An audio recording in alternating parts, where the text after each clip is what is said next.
शंका का स्थान नहीं है। लेकिन मेली विद्या को हटाने के लिए कई लोग इधर जाते हैं, इधर उधर भागते हैं। सनातनी है,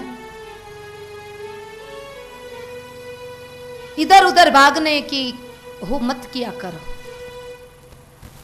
जगदम्बा के नाम लेती हूं, जगदम्बा का नारा लगाती हूं, जगदम्बा के भरोसे पर जीती हूं, कभी किसी से डरती नहीं हूं।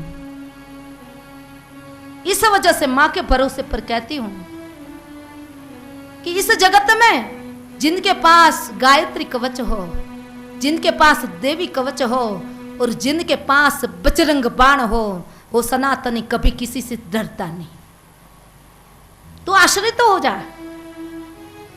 और देवी कवच जो सप्तशती में बताया है, गायत्री कवच देवी पुराण में बताया, और गायत्री कवच की इतनी महिमा बताई है कि इस जगत में जो गायत्री कवच को धारण करता है, देवी कवच को धारण करता है और जो बजरंग बाण को धारण करता है, उसके पास भूत प्रेत पिशाच डाकिनी शाकिनी नहीं आ सकते। तो तेरे पास क्या मैली विद्या आ सकती है?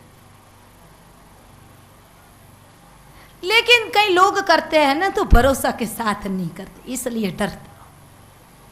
और जो डर जाते हैं उसको दूसरे लोग डराते हैं। सनातन की गद्दी पर बैठी हूं, गंगोत्री की धार बह रही है और ये गंगोत्री माँ जो स्वयं गंगा, जो साक्षात पतित पावनी है, उसके तट पर बैठकर पूरा भरोसा के साथ, वादा के साथ मैं कहती हूँ कि जिनको मैली विद्या के असर हो ही गई है, तो उसको केवल और केवल मात्र और मात्र देवी कवच, गायत्री कवच और अथवा तो बजरंग बाण का अभिमंत्रित किया हुआ जल 6 महीने तक पिलाओ ना, तो उसकी सारी की सारी मैली विद्या भाग जाएगी। ताकत नहीं है। देवी कवच में कितना सामर्थ्य है, गायत्री कवच में कितना सामर्थ्य है, बजरंग बाण में कितना सामर्थ्य है। इसलिए मेरे भाई डरने की कोई जरूरत नहीं। अभिमंत्रित किया हुआ जल, कैसी तरह जल को अभिमंत्रित करना वो जाहिर में मैं नहीं बता सकती, उसको गुप्त रखना पड़ता है। वो विद्या है एक प्रकार की, जो सात्विक उपासना है, वो जो मेरे गुरु महाराज ने बताई कि अभिमंत्रित जल को अभिमंत्रित कैसी तरह किया जाता है, वो जाहिर में नहीं बताया जा सकता। इसलिए गुरु के द्वारा, सदगुरु के द्वारा एक एक मर्यादा का पर्दा रखा गया है, इस वजह से मैं जाहिर में नहीं कह सकती। लेकिन ऐसे ही आप दुर्गा कवच का, अरे देवी कवच का अथवा तो गायत्री कवच का, बजरंग बाण का पाठ करो ना, कोई मैली विद्या आपके अगल बगल में नहीं आ सकेंगे। क्यों चिंता करते हो आप? चिंता करने की जरूरत ही नहीं है। इसलिए माँ जगदम्बा की शरण में जो आ जाते हैं, पहला ही नियम है अभय हो जाओ, बस। किसी से डरने की डरते हैं कौन? जो गलत करते हैं। डरते हैं कौन? बेईमानी का धन लेते हैं। डरते हैं कौन?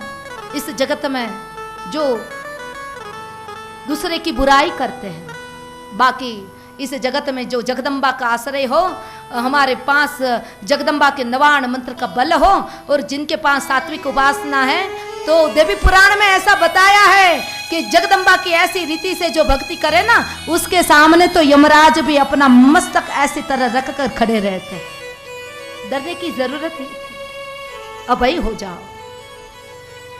और जो डर जाओगे तो डराने वाले तो सारी दुनिया पड़ी है। हारे हुए को हिम्मत देने वाला तो करोड़ में कोई एक मिलेगा। दुखी का आंसू पोंछने वाला करोड़ में कोई एक मिलेगा। लेकिन इस जगत में जो दुखी होगा उसको ज्यादा दुखी करने की कोशिश में सब कोई लगेगा।